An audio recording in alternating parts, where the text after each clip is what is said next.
Hello, you're listening to Me and Paranormal You with your host, Ryan Singer. Because it's more fun to believe.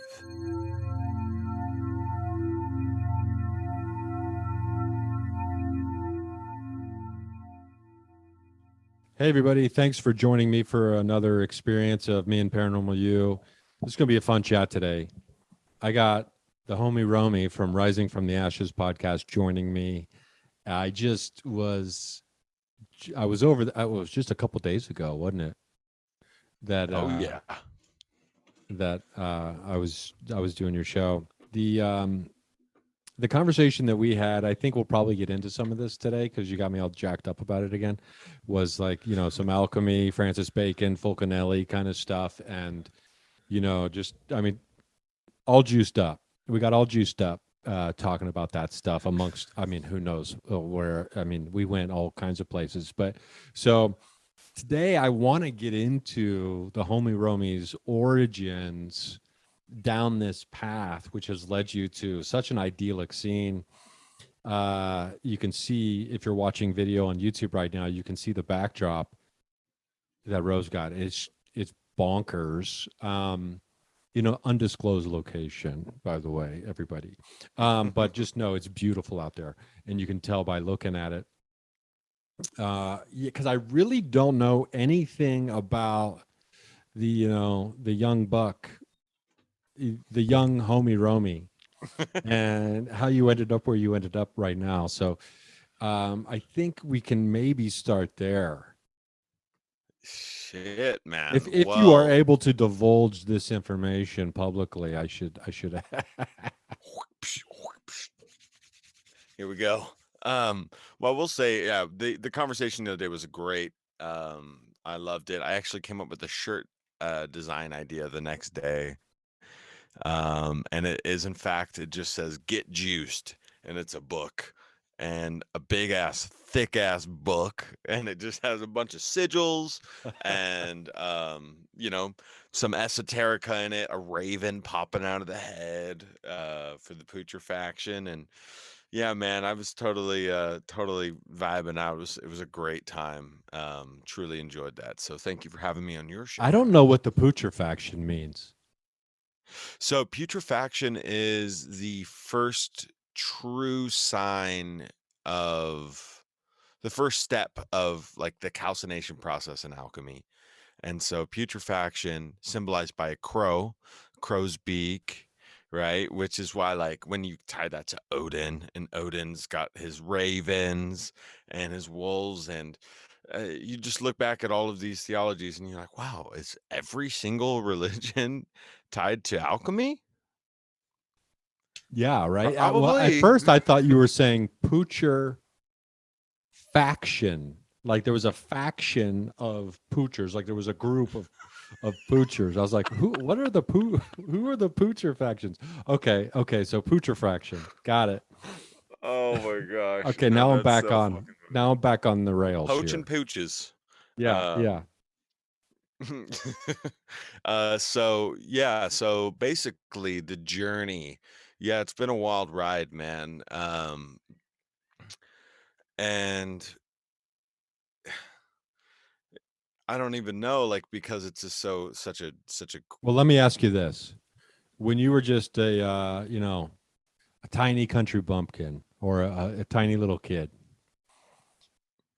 did you feel like you fit into the surrounding area and the surrounding social system and the archetypes and the expected norms, etc., that were being explained to you as they were to all of us as little kids, depending on where we grew up, etc.?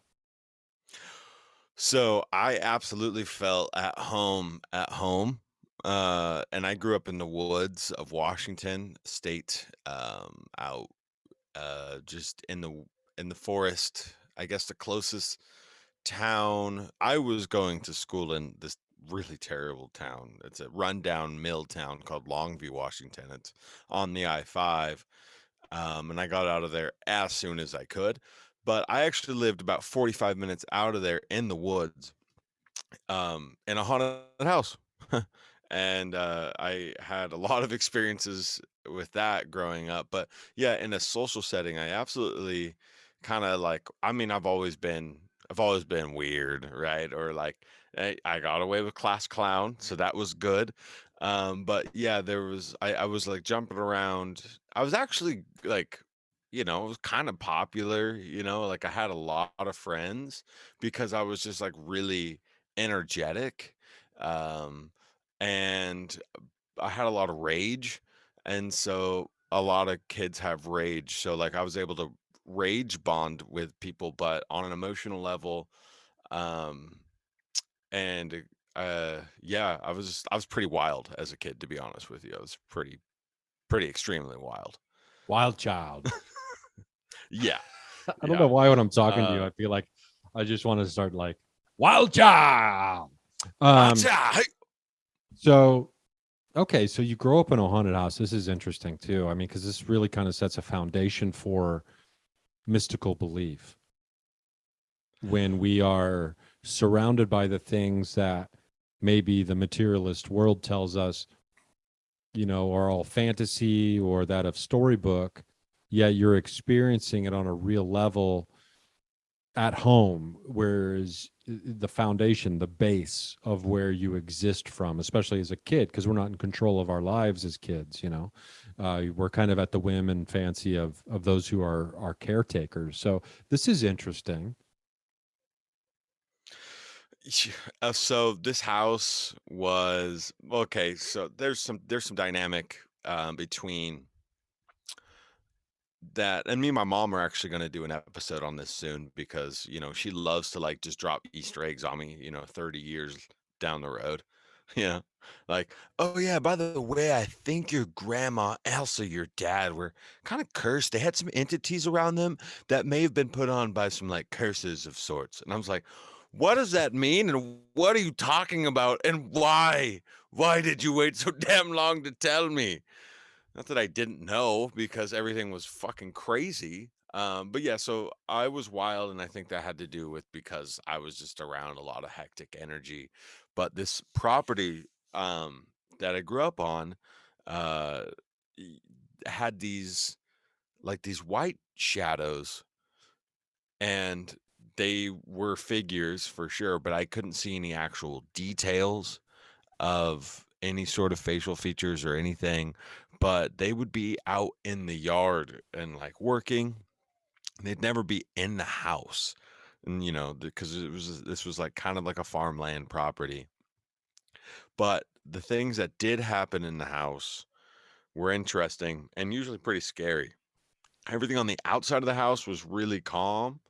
But there was two instances. One instance was these Raggedy Ann and Andy. Are you familiar with Raggedy Ann and Andy? Oh yeah. Okay. I had these 5 foot tall Raggedy Ann and Andy dolls. They were 5 feet tall. huge, massive. Okay. Not in my Button house. eyes. Not in my house. No Mm-mm. way. Like that would creep the hell out of me.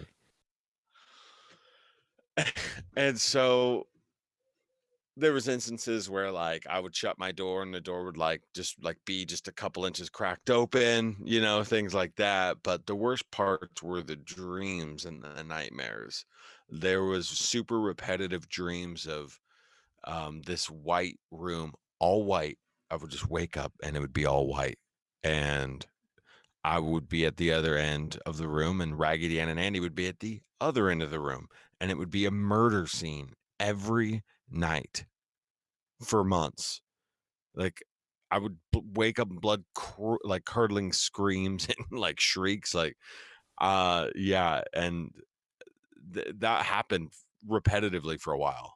Now, was there like a dead body or something in the middle of the room, and you both were at opposite ends of the room, like, or all three of you were looking at it from opposite perspectives, or were they the ones who were kind of murdered,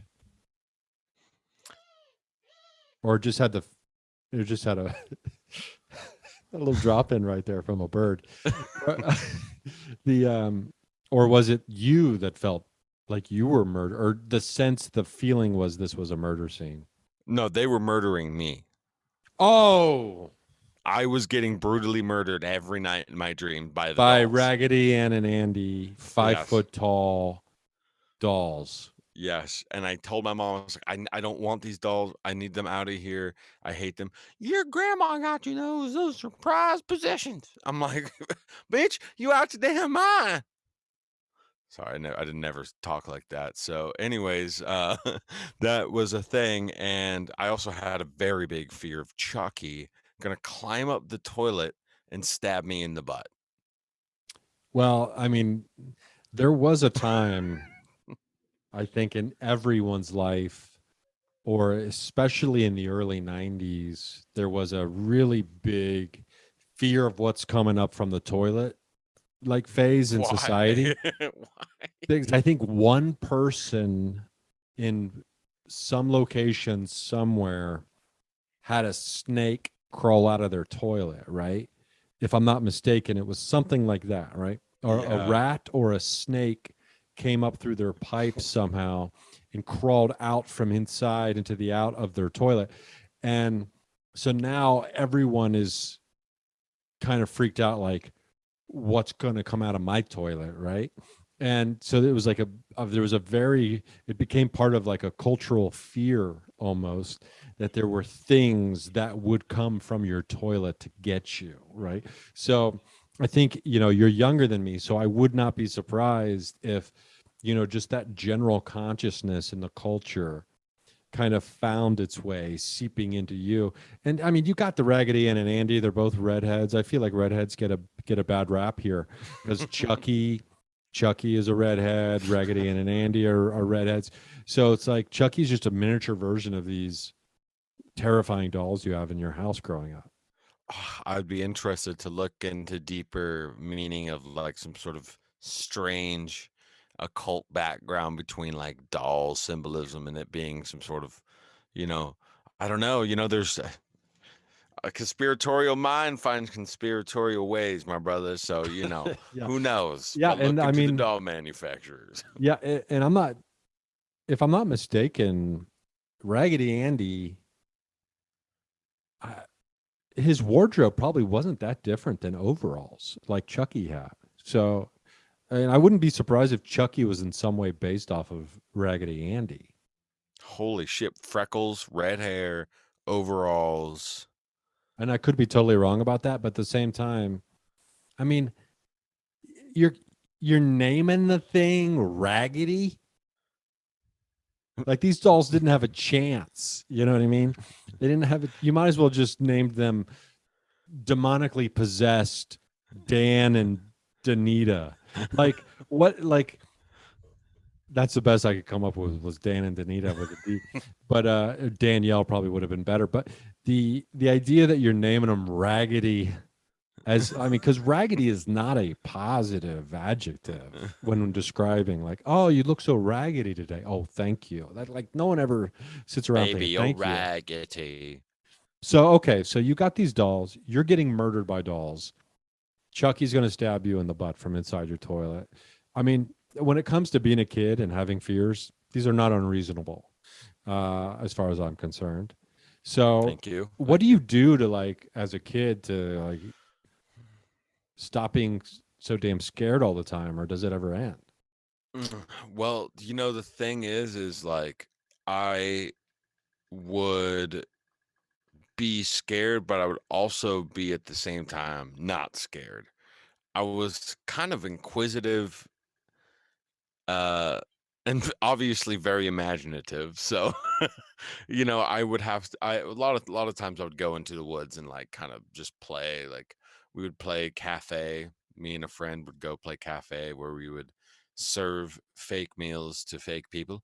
And we would just I'd run back to the kitchen and be like, God, table 8's waiting. What the hell is taking so long? Damn it. It's a 7 top of Bearstein Bears, Tyler. Come on. The grand dreams of a young boy in the woods. Someday I'll be serving tables. But it is funny how, like, those are the games we play, right? Like, It's always you hear about kids like playing doctor. I remember I used to play a game. Oh my God, I can't believe I'm remembering this, let alone saying it out loud. My grandparents had neighbors, and the neighbor had a daughter that was, about my age.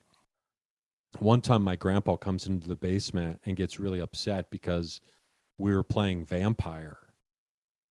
I think I was like laying on the table and like she was like sucking my neck or something, right? So it's like he's like, "What are you doing?" And we're like, "We're playing vampire." And he's like, "No, you're not playing vampire." And that was the end of the vampire game. But the so it's like you play house, you play kitchen, you play cafe, you play doctor. I mean, these are I guess as kids we don't really. It also depends on what we're exposed to. Did anyone in your family work in a restaurant or your friend's family work in a restaurant? No, honestly, I don't know how or why that came to be. Uh, Were you no, watching a lot of Friends, the TV show Friends with the coffee shop and Gunther? well, absolutely, yeah. No, Friends was a no doubt. Like that was on all the time. Uh, that show ridiculous. I was actually just watching. We watched Scream 5 the other day because I was like, got to do it, man. I got to do it. It's one of the worst movies ever made, but also one of the greatest. And Courtney Cox, I was like, God, Courtney, like, just get old. Just get old, Courtney. It's fine. You're gonna be Is she okay. fighting it? I haven't seen the movie, but is she's staying effervescent and young forever? Maybe she's got the secrets to alchemy. Well, she has. Okay, so let's look at Jennifer Aniston, right? Her co-worker, who's this like kind of like I don't know.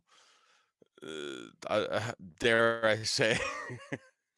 Dare I say necrophilic? No, I don't know why I dare say that. Jennifer Aniston, I'm not sure what her practices are. I think she just has incredible genes, but she's one of those women that is just like as she's aged, she's just stayed incredibly buoyant and beautiful and effervescent, like you say. Courtney Cox, on the other hand, definitely notice more of a shine that can come from some sort of aesthetic lifts, if you will. Yeah, And okay. yeah, and which I don't think is a problem, but I think there's a certain threshold to where. But then again, my roommate reminded me, which needs to happen damn near all the time, that women have a harder time in Hollywood than men, and to give her a fucking break, you piece of shit asshole. Yeah, and the So ageism that that happens there is, I mean, like as soon as you turn 29 years old in Hollywood as a woman, it's like it's over for you, right? Like this has been yeah. that's why no one in the entertainment industry, for the most part, openly talks about how old they are. I remember I was on stage when I first moved to Los Angeles like 10 years ago. I was I would always mention my age on stage, and I had multiple comedians come up to me like, man, that's so bold what you're doing up there." And I'm like, "Cuz I'm talking about how old I am. You say I'm bold?" But I mean, and that's a straight white guy doing it, right? In Yeah. Hollywood, let alone, a woman or some of the more underrepresented actors or performers or artists. But yeah, it is interesting though that our fascination with age and with staying younger ultimately speaks to the great fear of the unknown death and what happens, and what if this is it, man? And so, which speaks to, like, I think at the heart of one's fascination when it comes to, especially when we're talking about alchemy and the actual potential to extend one's life through some kind of magical practice, or could be considered magical or mystical practice, definitely esoteric, if in fact it's real, which I think you and I both believe it is. So this quest to stay living manifests itself in so many different ways, and those ways are different for different people and different genders, but or at least different physical sexes. So it's curious to me because I'm now thinking like out loud here, but you don't, when in all my research of alchemy and all this other stuff, you don't really see any prominent female figures. Oh, I, I, the, so the, okay, this is something that we kind of, we didn't really touch on it too much in the sense of what we're talking about now, but we separated our January month into God and Satan month, right? Just to kind of go down the And archetypes. this is on the Rising from the Ashes pod. This is Rising from the Ashes, and then February we did the Divine Feminine, and that aspect, because it's been societally pushed and flipped, that it's been mainly a patriarchal situation that we've seen ourselves in on a societal level. But in reality, the truth is that the deep down humming creation comes from a matriarchal vibe. Well, it comes from an equal vibe, right? The perfect amount of the feminine plus the masculine in order to create the child, right? You have to have, it's one of the hermetic laws, right? You have to have the equal amount of this and the other in order to create the outcome. But when you have just patriarchal papa, that's it. That's that's all you got. Well, you make society uneven, and so that's not right. But even original Christianity, original mystic Christianity, Enochian stuff comes from Sophia, and Sophia is the goddess of wisdom, and so she is like everything. She's the creatrix. Um, and yeah, so that's a beautiful thing. Actually, I broke down the word philosophy, which is philosophy, comes from the word philo of Greek, to love and admire, and Sophie is knowledge. It's the gnosis, god of knowledge. So it's the love. Philosophy is just the love of knowledge. It's an art. Philosophy is an art, and it's a beautiful flow of how you understand each person on their individual level, to understand the beautiful love for knowledge and whatever gnosis is to you on the journey. And this alchemical need to, that's what I think turning lead to gold was. I don't think it was really on a matter level. I think it was turning our lead spirit into a gold spirit, and then to live forever. I think that's like one of the main goals of alchemy, if I'm not mistaken. What do you feel on that? I agree with you. And that's not to say that, turning lead to gold, might not be a thing that's possible. And Yes. I'm pretty sure Manly P. Hall talks about how there are at least a few examples of that actually, being proven true, that it can be done by certain alchemists. And I can't recall the specifics of that, but I do believe that it's a metaphor, right? And like so much is, and oftentimes we take poetry of story, and we take it for such a literal truth. And this is interesting though, because this is something that's just occurring to me. Like, let's say something like the Bible. There are people out there who say that the Christian Bible, people don't realize how poetic it is, and that these aren't real stories necessarily, right? And which is a really fascinating, interesting way to approach those books, or that book, the collection of books. But then on the other side of the spectrum, you have these stories that for ages and ages have been told. These are stories, okay? These are some fun stories to hear. And then you start to realize, like, oh, some of these stories aren't just stories. There's actually information in these stories, like truth in these stories that we've been told for years and years were just fairy tales or et cetera, et cetera, et cetera. So it's like fascinating from both sides of the spectrum. There's the stories that are just stories that we realize are true, and then we have the stories that are true that we realize might just be stories. And when we and then you end up in the middle, it seems like, right? When I first heard about, or not, when I first heard about astrotheology, I was like, well, like the people explaining it made so much sense. I think it was David Matheson. I'm not sure if you're familiar with his work. He's amazing. But when we actually had somebody on the show come on and like do a presentation of astrotheology for us, where they broke down all of the every time there's a fish involved in the stories, which in the Bible there's a lot of fish, right?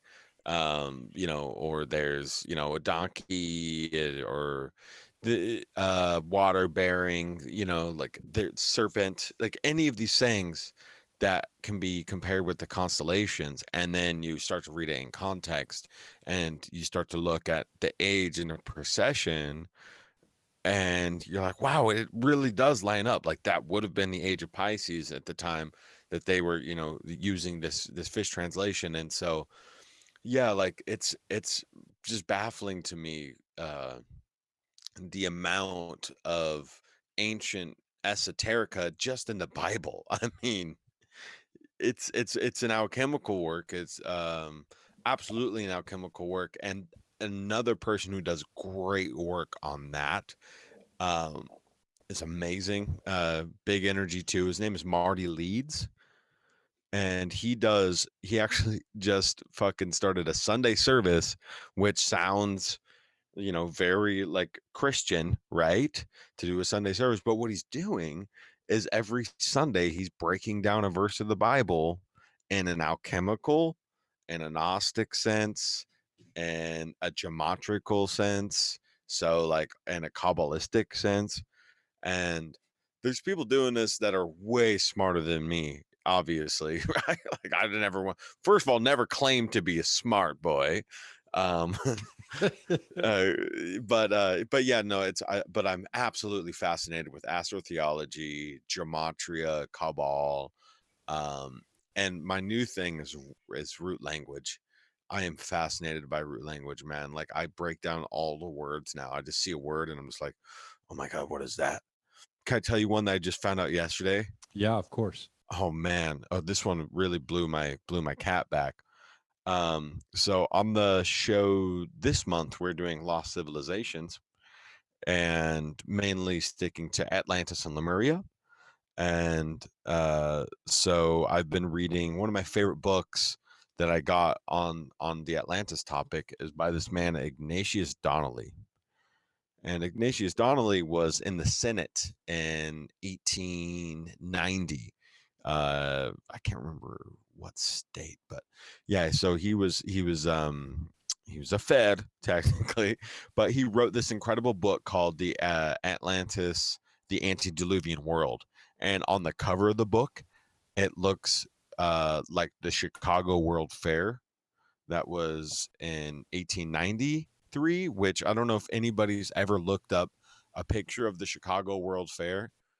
The story behind, if you guys have like done a Tartaria rabbit hole or anything, the story behind the Chicago World Fair and how they built this magnificent Athens looking structure that was miles wide, um, with an amazing like golden statue in the middle, and then they tore it down. They built this thing in a year when some cathedrals take over a decade to build. They built this entire mile long structure. It was anyways, that's the cover of the fucking book, Atlantis, the Antediluvian World. He also wrote The Destruction of Atlantis, Ragnarok, the Age of Fire and Gravel, which is a destruction of Atlantis book, how he thinks that. And also he wrote this other book called Caesar's Column. And Caesar's Column is his version of a fiction sci-fi, which is interesting, right? You have a guy from the Senate, who also, oh my God, this can tie back. He wrote a book. fuck, what is it called? He wrote a book that basically says that Francis Bacon wrote all of Shakespeare.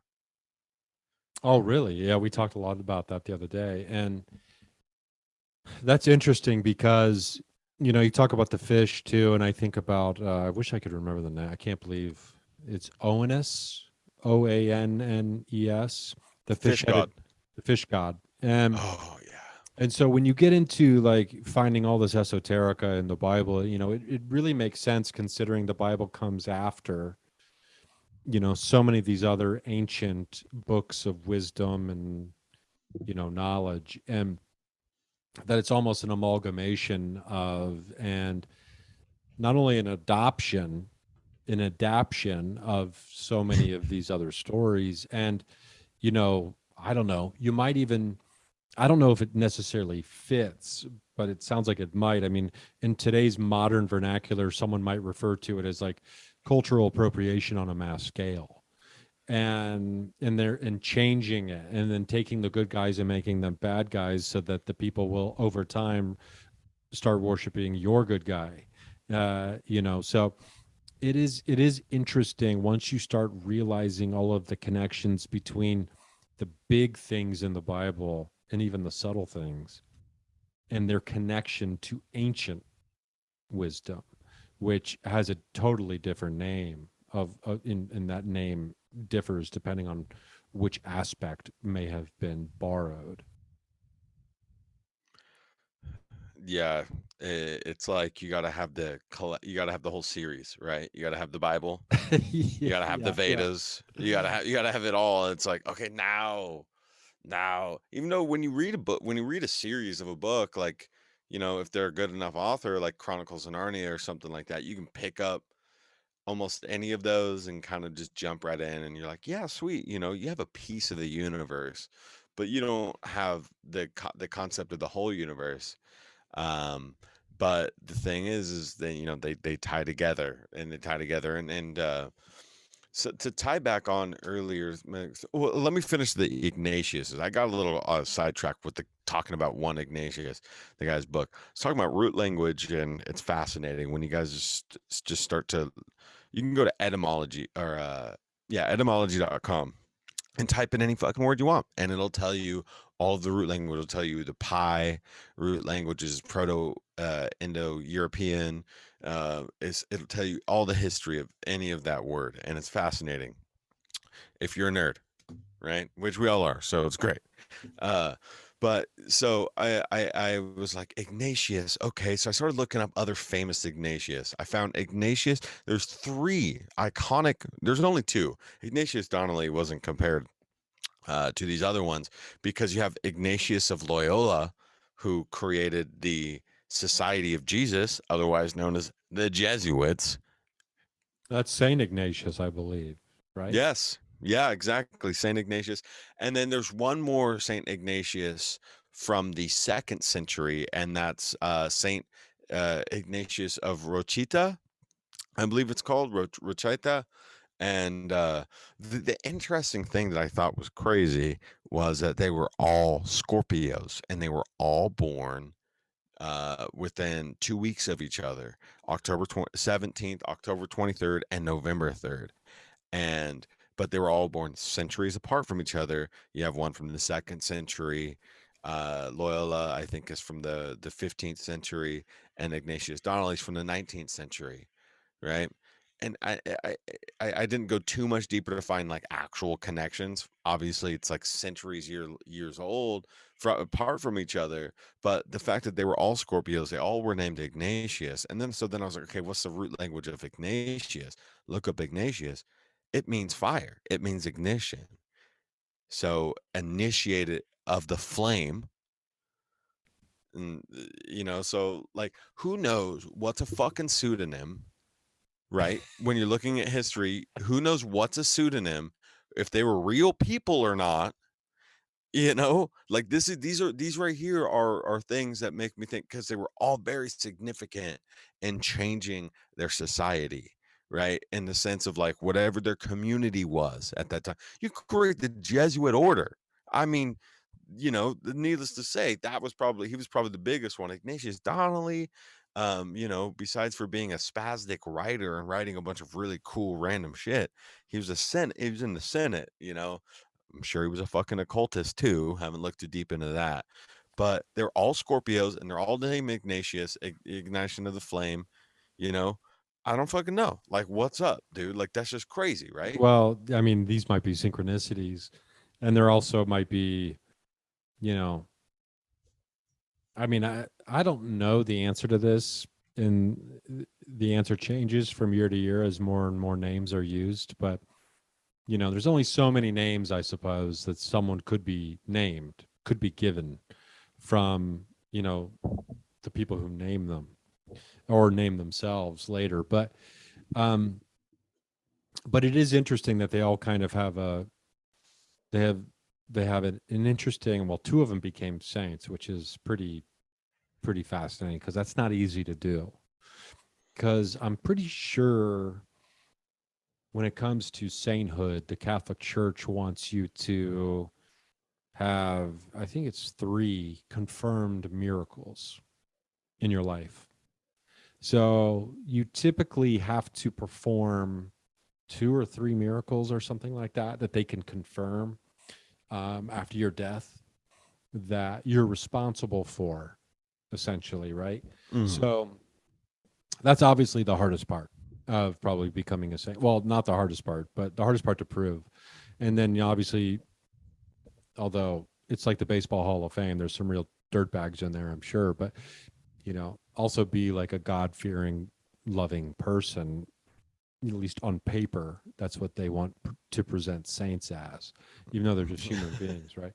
But, or were they? You know, so it's one of those things where the etymology of words is very cool, you know, because I do think words do carry meaning, even more so than just the on the surface definition of what a word means. It can come to have more meaning than just its definition. And, you know, a good example of that would be the word freedom. Freedom has such deep meaning to so many people, and it means different things to different people as well. Like freedom, someone who's kidnapped means a lot more, or means something totally different than freedom to someone who's, you know, ultra left wing or ultra right wing or something like that. You know what I mean? So I do think the weight that these words carry, you know, over time, you know, meanings can change and things like that. But it's you know, it's a fun coincidence at the very least that they're connected in this way. Something going on. Like, I was so giddy about, just for some reason, like them all being Scorpios got me like almost as like did a dance. I think after I found it, I was like, oh yeah, random synchro. And I haven't looked too much further in, but yeah, I'll be curious to see what their family trees look like. um but when we talk about words having other meanings, you know, and we talk about alchemy, alchemical literature, right? This shit is so coded. The Mystery of the Cathedrals, for instance, right? Book that we both have, at least that I know, top of my head. And okay, out of all the words in that book, I would say at least a solid quarter of them are italicized, right? They're slanted. You know what I'm saying? Like there'll be like a certain phrase and it'll just be slanted there, but there won't be a number next to it. Then half of the other words they will have like a quote or something, or they'll even have a thought piece, and they'll put a number next to it, and on the bottom of the page it has the reference, what further description of what it means. So you have the numbered words and phrases in it, then you have the italicized words and phrases, then you have just a regular print. So you have 3 different types of like kind of like conceptual writing going on there, you know. So it's like you have the coding from all these different things, from one stemming from supposedly one consciousness. Then again, Fulcanelli might have been a group of people, right? You know, what have you. And real quick, just because I love saying things that come right to my head when they do it, so I don't forget them later. But Fulcanelli means from volcano, and El can mean God. And later in his life, he was getting hunted or tracked down by the U.S. government during World War II, right in the beginning parts of World War II. And then supposedly the Third Reich was also looking for Fulcanelli. So they were looking for this guy. Why were they looking for Fulcanelli? Because he had nuclear secrets. Okay. Apparently, you know, someone heard all the way from France that Fulcanelli had basically nuclear knowledge. And so then the U.S. was looking for him as well as the Third Reich. And that's on a straight up Wikipedia page of Fulcanelli, tells these instances. And then he up and vanished. And so, but his name, right? Vulcan is the volcano god, which is where nuclear energy like originates from a volcano. And so I just thought that was crazy fascinating because like you have these huge governmental powers looking for this one chemist whose name means nuclear, you know, fire god. And so that's what Fulcanelli was. And he was coding his books like crazy. So if we can crack that code, I feel like we can really like start to sip the juice from that sweet pinata there. Well, I thought of this. I was reminded of this a couple days ago, and I totally forgot. This is where I tell you that I've decoded Fulcanelli's works. But and I'm actually broadcasting from a fireball in space. The I received an email, and it wasn't long after one of those my previous like 30-year bonuses came out about Alchemy and Fulcanelli, specifically the Fulcanelli one. And I just remember getting the email and just kind of being like, I'm not smart enough to understand this email, right? It was essentially from, if I'm not mistaken, it was from someone who said they were an alchemist. And the gist of the email was, you're on the right track with Fulcanelli. Keep looking further into that. Holy shit.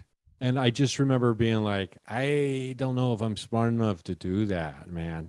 You know what I mean? Like, I have to find this email, and you know what I'm going to do, even though I hate to do this while we're recording live. Are we live right now? Well, we're not live, but I mean, I guess I could edit this out, but I don't like to go do that. You know, I'm just going to do a quick Fulcanelli in my messages and see if anything pops up. And nothing's popping up. So nothing's there. It's not from that email. I have to go too many different emails. The point is, I totally forgot if I even knew the oh my God, here we go. Holy shit. Oh, the juice. Uh-oh. Get juiced. And this name is, oh no, the fucking page is no longer available. That's weird. Dirty. Conversation no longer available. Okay, so a conspiracy is unfolding amongst us right as we speak right now, because I want to read you this email. Although I don't know if he'd have a problem with, or they would have a problem with me reading this email or not. But I'm going to do my damnedest to find this. If it's deleted, I'm going to be upset. But the point is, I just remember being like, oh fuck, man, like this just got not real. You know, it's not like a Men in Black or something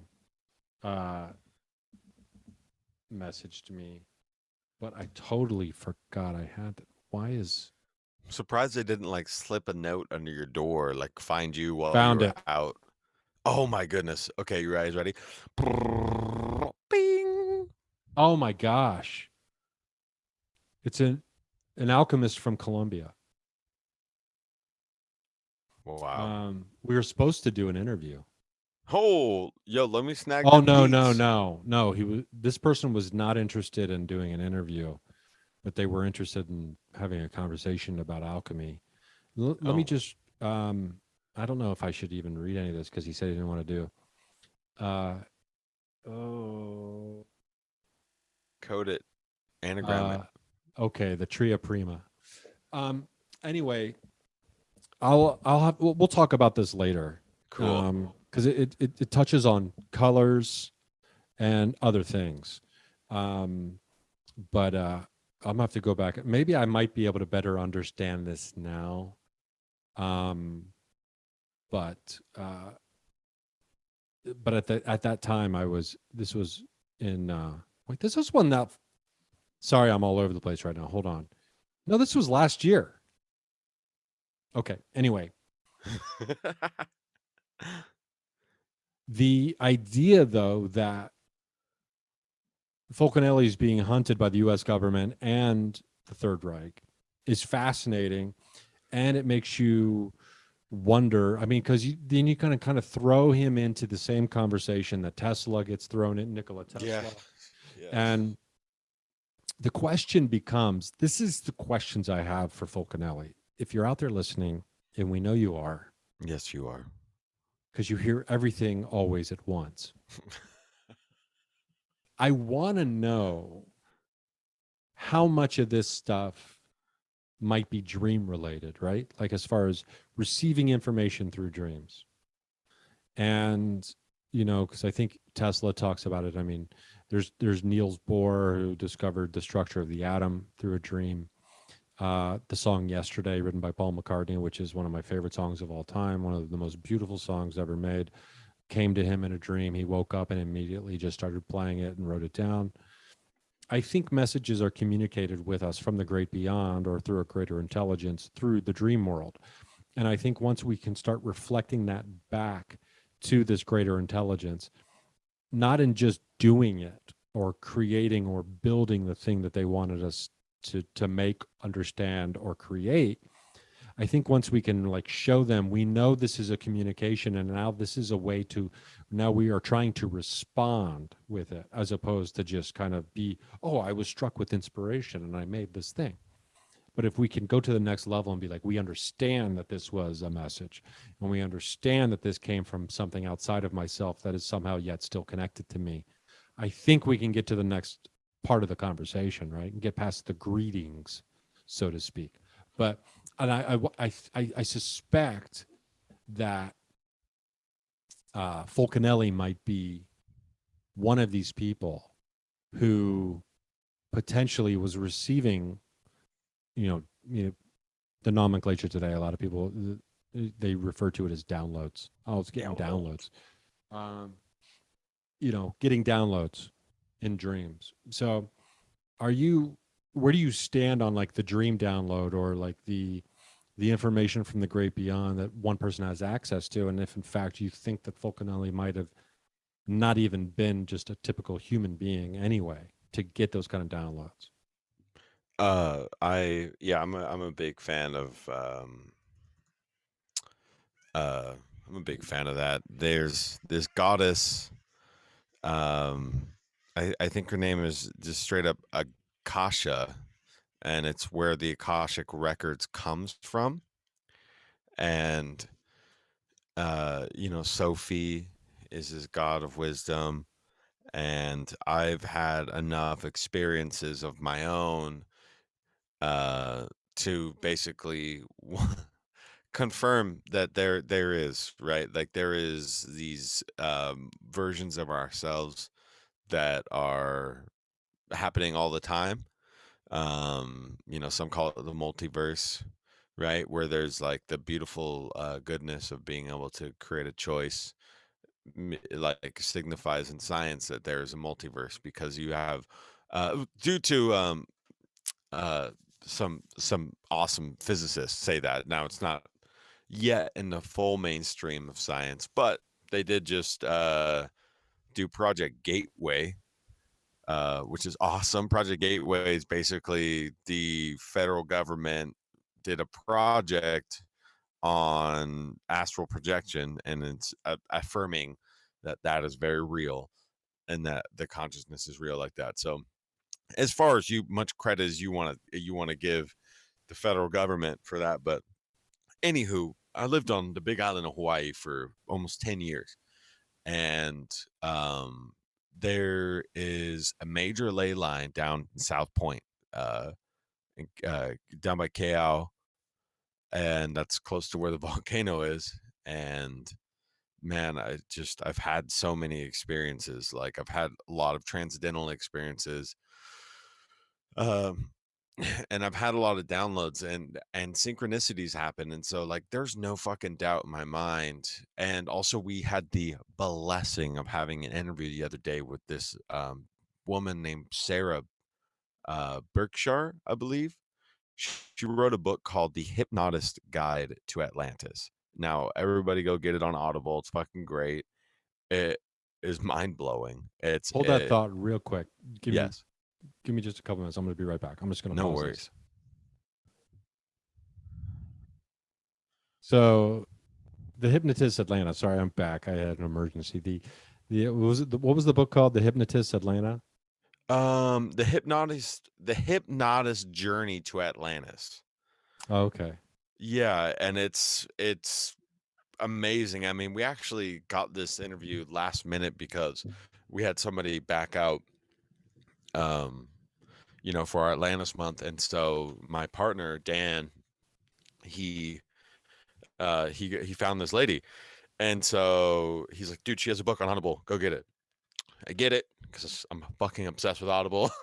And which is awesome. I love it when guests have books on Audible. I can just kind of like cheat like a couple days before and just listen to the whole book. But anyways, sorry, having some Fulcanelli there in my central nervous system. And anyways, it's a fascinating book, y'all. I don't know if you guys are familiar with Edgar Cayce. Edgar Cayce was one of the most profound seers into Atlantis besides of Plato. That's one of the most kind of pointed to references for putting people in a state and then having their consciousness, an entity that is them, that isn't them here now, right? The dream them, the conscious them, the higher them, who knows, really, there's a lot of terms for it, especially in the in the realm of psychology. But that's where we get a lot of this information, is from that dreamland that you were talking about. And she has a fascinating book, and we had a fascinating conversation. And basically the story is, here's the story, guys. Here's the human origin story that we've talked to 5 different people this month about Atlantis and Lemuria. And here it is. Here's the deal. This is what people's consciousness is telling them when they are in a hypnotic state. Okay. There was a ship came to Earth. They know what Earth is. Earth is a beautiful, special planet within this solar system, and it has rare things that beings need outside of Earth because they're here in this perfect concentric space that's been created, right? Earth is, you can also spell the word heart with the word Earth, right? It is the heart. And so it pumps blood, it pumps all this stuff, cosmic stuff, right? Speaking on a cosmic level here. So we had crash landing from an alien ship, and there was two different species that came in, and that's one of them was Lemurians that we know, and then one of them was Atlantis, as we know. And yeah, the encounters are basically like, some of them wanted to leave. It's kind of like the Anunnaki story. So some of these people, while they're in a hypnotic state, are telling something that sounds similar to the story of the Anunnaki, which is, the Earth needed to be mined for minerals so they could take it back to their planet and shoot it at their ionosphere, which was dying. And that kind of correlates to some of these hypnotic state stories. Something I've been taking away from the whole this month,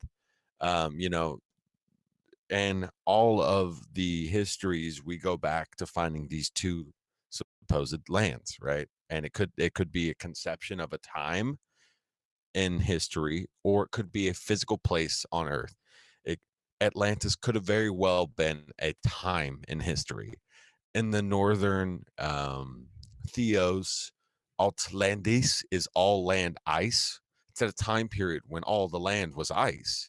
When it went from a golden age period to got sat on its the axis got shifted, and then that's when so during a golden age, when the Earth is straight up and down, you could imagine the equilateral position of the Earth was greater, so there was more sun. But if it gets tilted like that, then some of it's facing away, and it creates the caps, and so on and so forth, more ice.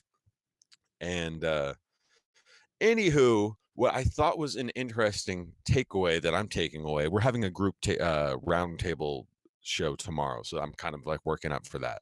So thank you for letting me spill the beans here a little bit. But left, right, polarity, divine feminine, divine masculine, Atlantis and Lemuria. In the cases that we know, Atlantis was a high-tech civilization that was ran by a patriarch, and it was very high government and high tech. And Lemuria, on the other end, was very flowy, conscious, spiritual. You have the divine feminine, and you have the divine, and you have like the masculine type of figure, right? Divine masculine is actually not so much of like a overbearing thing. It's actually quite beautiful.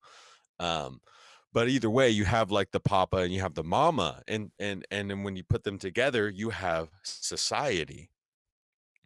That's kind of what I'm coming to, is like, I don't know, obviously, I'm just a man, out here doing the thing, but I thought that was interesting. What do you think about that, Ryan? That's really cool, though, to think about these things in those terms, to think about them as a moment in time, an age, as opposed to, Atlantis, a city that sinks because of rising water. Well, what causes the rising water? One might ask. Yeah, I mean, that is interesting. And to know that, I think, in the world of crystals, people we love us some Lemurian quartz.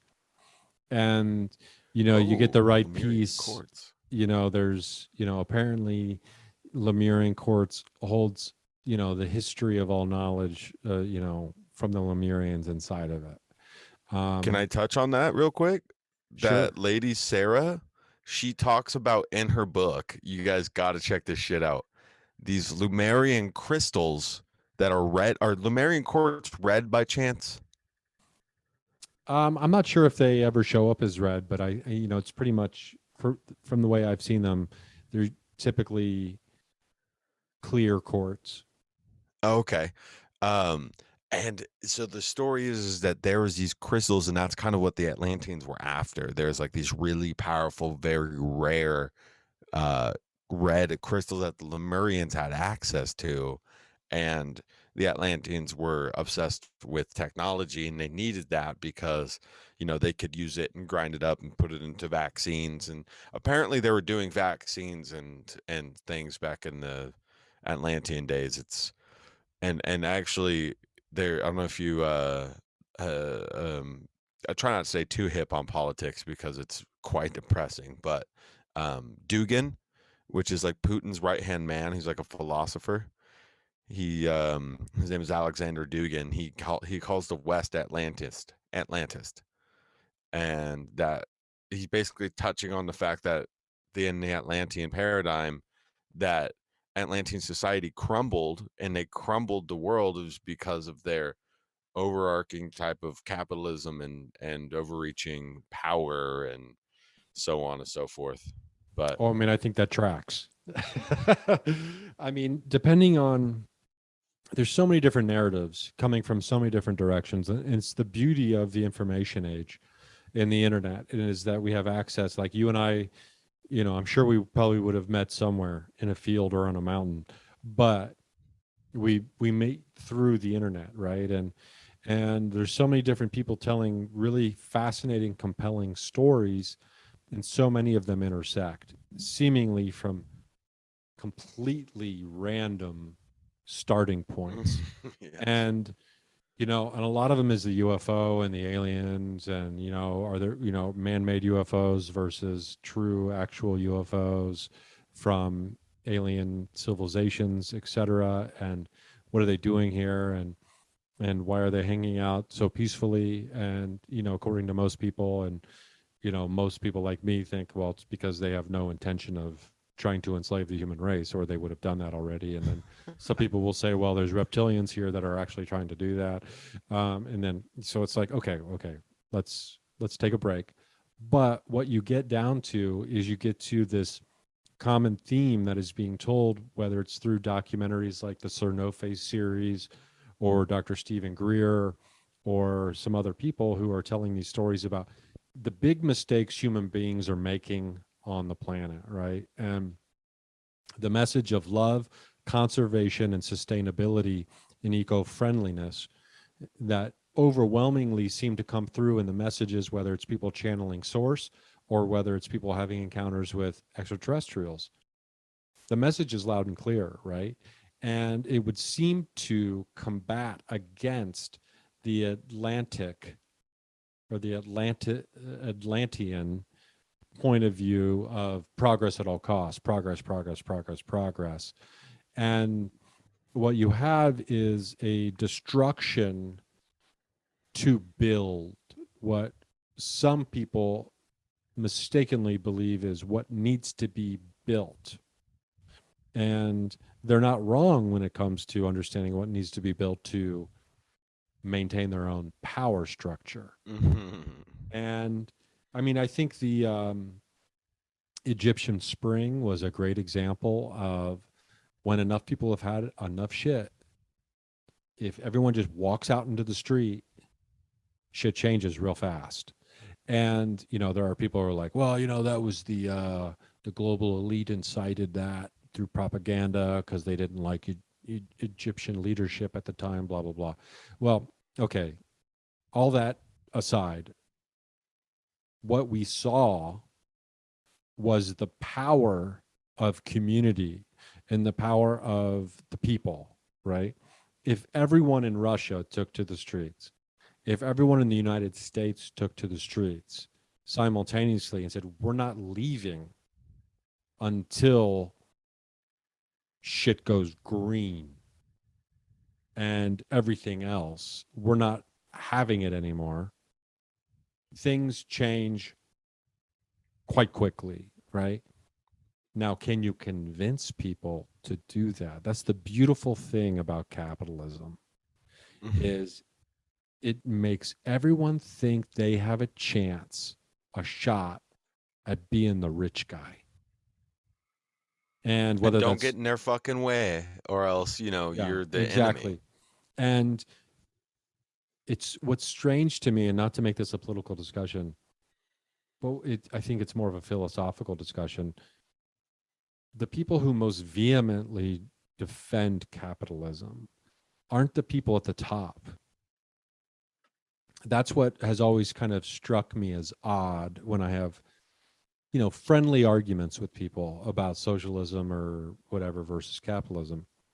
It's the people who are kind of stuck in the middle, who are most vehemently defending the righteous attributes of the economical system that is capitalism. It's become Matthew Ryan, who's one of my favorite musicians. We were talking one night out in Nashville, and he's like, capitalism has become an ideology. It's a religion. It's no longer an economic system.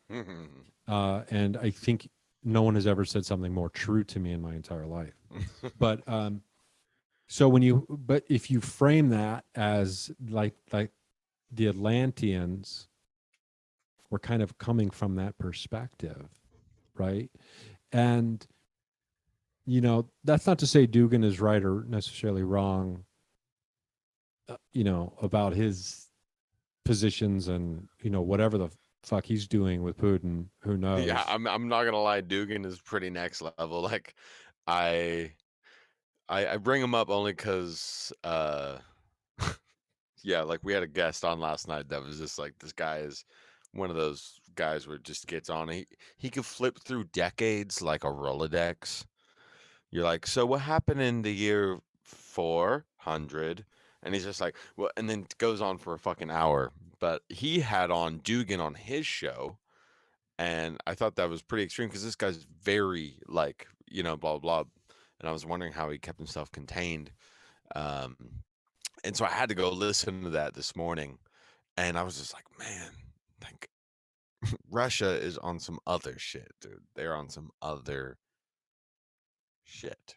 And when you get into a position where one person has control and gets to decide the narrative for such a large group of people for such a long period of time, it's no wonder that shit goes off the rails. And like, I don't think any person, no human being alive was ever meant to be in charge of everybody else for a long period of time. That within itself causes so many problems. And if I was born into like a royal dynasty from birth, and from the day I was born, I was taught my birthright is to be the leader of this kingdom that I'm inheriting someday, as long as, you know, my dad's children out of wedlock don't come and kill me or whatever else, right? Yeah. Your twin brother fucking stabs you in the neck. Exactly. Which I was told in a past life reading that I was the twin brother who stabbed my brother. And, you know, banished his wife from the kingdom after an affair with her. After I killed him, I, you know, locked the kingdom down. And that's why I have like all this bad luck that follows me in this. But for $1,500, she could get rid of all that. And I was like, okay, I get it. You're a bad person because you don't want to just help me not have this black cloud following me around through lifetimes because I don't have $1,500 for you. So anyway, you're making the world a worse place by not doing so. Anyway, that is interesting to think about the implications that, because I've never really heard the angle that Atlantis was, you know, on that side of things necessarily, as far as the way they were going about business. I had heard the narrative that they were, you know, they were super focused on technology and advancement, but I didn't really, I guess it didn't never really computed with me that that was their undoing. Yeah, man, I know. It kind of blew my mind too. Kind of blew my cat back. My noodle was definitely somewhere after that. I was like, whoa, get my noodle back here. And yeah, like I'm just always I'm the easiest guy to fucking mind blow, by the way. You just got to tell me, like, read a passage from like any book. I'm like, oh my God. But yeah, I kind of always had this kind of, you know, hope that there was this etheric energy, free flowing type of society. Um, you know, and I think it was that to an extent. Um, so the guy we talked to last night, are you familiar with Tartaria at all? The Tartaria stuff? No. So it's starting to blow up.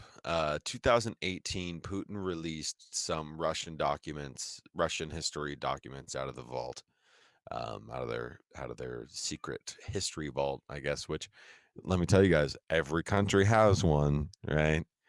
They all have history that's not out on the fucking web.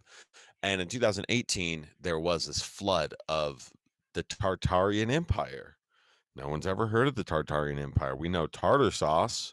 We know, I mean, damn, that's about it, especially here in the West. But then you start to look into it, and Tartaria was an entire empire that was spanned across all of Eurasia. There was seas and oceans named after it. And why the fuck have we never heard of this Tartarian Empire? And so this is starting to make its way up the rabbit holes, in the alternative history realm. And but it's credible because there's maps, there's documents. The Russian government put out these things. And so last night we were talking to this guy named Andreas Zertis. He's the Rolodex guy, right? Any century you want. Like, who the fuck is this guy? He also works for CNN. So like, we're like, is this guy an op? Who knows? He also InfoWars with Alex Jones. He was on that show too. So you're like, shit. He's been man, all over the place. He's on both sides of the fence, huh? Yeah, man. It absolutely. Anyways, point I'm getting at is Tartaria apparently. So I'm working on a piece. I'm gonna plug this real quick. I'm working on a piece that is called Antiquated Transhumanism and Resonant Architecture. And it's this running theory that I have, that our ancestors were connecting to the collective consciousness through scepters and crowns and thrones and conductive metals, putting them on their body because they understood magnetic fields, they understood ether energy, and that electricity flows, and that consciousness could also potentially be electricity. And to wear a metal crown on your head to extend that and to be able to connect to the godly realm. That's kind of what they visualized the Tartarian Empire to be, is this type of ether energy realm. And that's the resonance architecture. And I'm working on breaking it down. And obviously you can get behind this. Look at the building of the mystery of the cathedrals, right? The mystery of the cathedrals tells us that the cathedrals are not churches and places of worship, back in their original use, right? Their original use was the Hermetic principles to understand alchemy and to bring alchemy together in one place. And so the labyrinths of these cathedrals, labyrinths are like geometrical shapes on the ground, right? And they can be mazes, they can have walls or what have you. But crop circles are another sign of a labyrinth.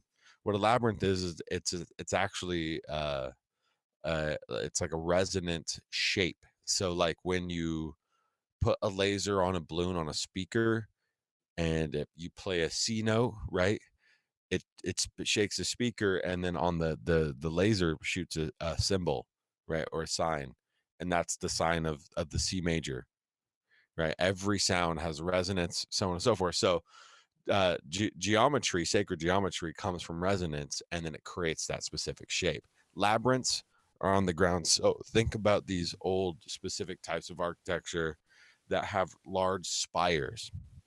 Okay, these large spires go up. We know that the higher you go up in the atmosphere, the more EC, electrical conductivity, is in the air. So the reason I think, and other people do too, that these buildings were built up, like building these huge spires and then having brass and copper and magnetics in those spires to go down, collect the ether energy. And the labyrinths in these cathedrals are directly underneath these spires. So in theory, and this is what Jay Widener also says too, is that what they would do is they would stand underneath the spires, walk around in circles in the labyrinth, singing, resonating with their frequency of their voice. And then through the stained glass windows, which are nanoparticles of silver, nanoparticles of gold, right? So you have sunlight coming through LSPR, light spectrum plasma resonance, through there, while we're singing, walking in circles underneath the spires in the labyrinth, and potentially the basilicas are playing, right? Some sort of solfeggio scale. And then we would feel great. We would transcend. We would have these spiritual moments. We would just be be the most human we can be by being 100% in tune. That's resonance architecture, architecture with a purpose, architecture with the higher optimization of being human. Wow. That's You really feel me? cool. Yeah, I do feel you. And then my first question is, so what the fuck went wrong, right? The with these people who are getting, in touch with their highest human self, and is it the flaw of the human being itself to want to harness these powers for selfish wants and needs and gains, and do those even stand a chance to withstand the force of cosmic energy and understanding ultimate truth of oneness? And how can one not have those we'll call them base wants, needs, desires washed away from them in this? Or is it such a temporary state that one reaches that it can't hold? And then we have what we have now in the world. And or is it more of a case of like these things have been kind of like the knowledge and the use and the information about these things has been pushed asunder by people who are aware of them but don't want everybody else knowing them? But then it's like, if you're aware of this shit, why wouldn't you use it? And if you're using it, how can you still be a bad guy, right? And maybe I'm too simplistic in the way I'm thinking about good versus bad here, but that's the first question that pops into my brain for some reason when hearing about this, because I love the idea of sacred geometry and I think some of the first visual evidence of resonance I ever saw was the sand in like a box of them, or the magnets, the sand pieces or the magnets, when a note is played, and how they vibrate into a shape, into like, the flower of life and all these other, geometrical shapes that they take form. And it's like, if the foundation of the universe is math, right? And that's the language that the universe speaks, we should be able to use it. And what's the best way to use math to speak? And that's music. And that's why I think music is such a huge key when it comes to like paranormal conversations and trying to You were connect. saying that. I think that's fucking brilliant, dude. I think you're right. Like, can I ask you if have you been doing that and it has it helped in your Well, I mean, studies? I should start this answer by saying that, I'm not the first person who Okay. thought of this for Still cool, 100%. But yes, it's still cool. Not everybody comes to it probably, but it's just through research and reading and connecting certain dots. But yes, I have used it. And at the location where I started filming the paranormal series The Bridge, we actually, I'm just remembering this now because I haven't been editing any of this footage yet because I haven't gotten to it, but we were using these devices, these reverse audio devices, to try to get voices to come through to answer specific questions. And I wanted to use music, so we got out and someone had the piano app on their phone and they were playing chords. And as soon as we start doing that, I'm not fucking kidding, the reverse audio box starts playing chords back to us. What? Starts responding with music. Oh my God. It was awesome, right? And if there is a way to specifically engineer, create, build, understand the musical notes as language, that's the next step, right? Being able to understand what the answer is by hearing the sound. You know what I mean? Yeah, man. No, I That's mean, the next step. I'm a musician by want and by will, not by trade. Uh, never got paid for it. But because having grown up in solitude and, like some sort of, like I love music. I love it. I love it. Love it. We all love it. And for reasons you just fucking said, dude, like that's fucking crazy that you went out, played chords, and it played chords back. Was it the same chord, or was it like the fifth note or something? I mean, that's beyond my understanding. But from the other people in the room, they're like, this is the same chord getting played back to us. Wow. And now, whether or not the octave or whatever is the same, who knows? But I'll have to go back and like watch all that stuff and get into it. And then, where can I watch some of your other shit, man? Well, as far as paranormal investigations go, I haven't really released any of that. This is my first like investigation series that I'm working on, and so there's nothing really like that out there that I've put out there yet, other than just all the paranormal stuff is pretty much for the most part this podcast, and some aspects of my stand up, but which are out on Spotify and all those other places, but yeah, but that's really cool. I'm looking forward to updates on this project. We're going to have to, it's about that time. So we're going to have to, check back in once this project is ready to be consumed by people and get an update on it. Oh shit, man. Yeah, I'd love that. And also let me know whenever you are finished with the video and that's going to go launch, because I will also let everybody know, including my giddy self, to watch that, man, because I love that shit. I think that's some of the coolest shit, man. Yeah, I mean, it's been really, really fun digging into it, and it's a lot of work because there's so much, due to the nature of being a documentary, there's so much you film that will never see the light of day, but so you have to kind of go through all of it and find the story and let the footage decide what story is being told, and go from there. But yeah, so let's remind everybody, or let's tell everybody where they can find Rising from the Ashes and all the good stuff, then all everything they need to know about where to get the content and connect. Well, so for now we're pretty basic. We just do audio, so we're on all of the streaming platforms. We're not crazy censored or anything. We talk about ancient history and spirituality and stuff. So we're not a conspiracy show. We do get grouped into that category from time to time, and I will go on some of the other crazy conspiracy shows and fucking go down some rabbit holes. Anyways, I didn't even need to say any of that. I could have. Well, I mean, due to the Terrible. nature of the topics that we cover and the information that we process, it's inevitable that conspiracies find their ways into our conversations because they are part of life. And, Yeah.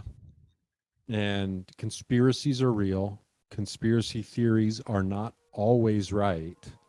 And oftentimes they're wrong, but sometimes they're right. And that's when they become conspiracies as opposed to conspiracy theories. So we all know that in the last few years, especially, it's taken such a crazy turn when just even mentioning the phrase conspiracy theory. And there's lots of factors that go into that. But yeah, it's definitely more of a spiritual history, search for esoteric truth, esoterica vibe, right? Yeah, absolutely. And I have a co-host, Dan, and people love our polarity. He's like super kind of chill zoned dude, and I'm like a kind of wiry guy. And yeah, so it's really fun. The podcast changed my life for sure. It kind of reminded me that, hey, dummy, you like to read books, and you're like, oh, that's right, I love reading books. Get juiced. So get juice, baby. I'm gonna fucking plug you on that shirt too. And also Telegram. I don't know if are you on Telegram? Mm-mm. Oh man, or wait, Telegram's cool. I downloaded it, or I don't know. Like I know my cousins and I have been having some conversations about having a Telegram community for users of our Crystal app, but we haven't done that yet.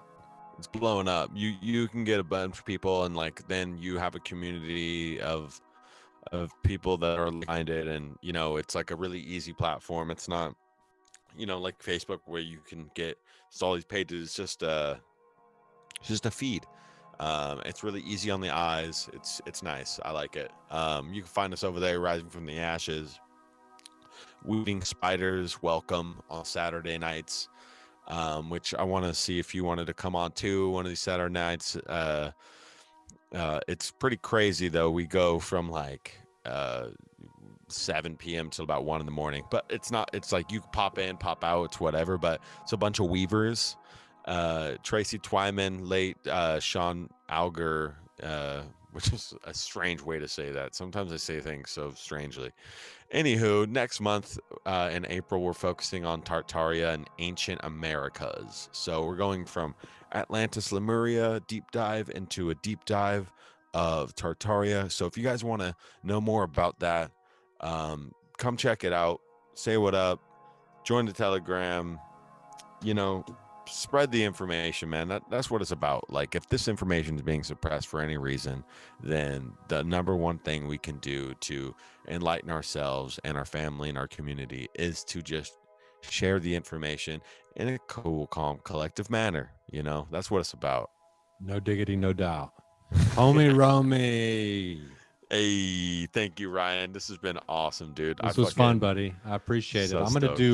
I'm gonna do my outro real quick, so I don't have to record more stuff later. But download Crystallize app. Don't forget about that if you haven't done it already. iPhone, Android. RyanSingerComedy.com's got the tour dates and all that other kind of stuff. What else is there? Oh, I'm doing stupid characters on TikTok. They're a lot of fun. The Bridge will be coming out at some point this year. Don't you worry. The investigation series. I had a phone call today about the stand-up comedy special. Very exciting, cool stuff in the very somewhat near future. So I'll obviously keep you posted about all that good stuff. And Romie, thanks for doing this, buddy. This was a fun chat, and we'll revisit very, very soon, I'm sure. Awesome, Ryan. Thank you so much. Yeah, if you guys don't get the Crystallize app already, what's wrong with you? What's wrong with you? It's tight. That's going to be our next commercial. What's wrong with you? It's tight.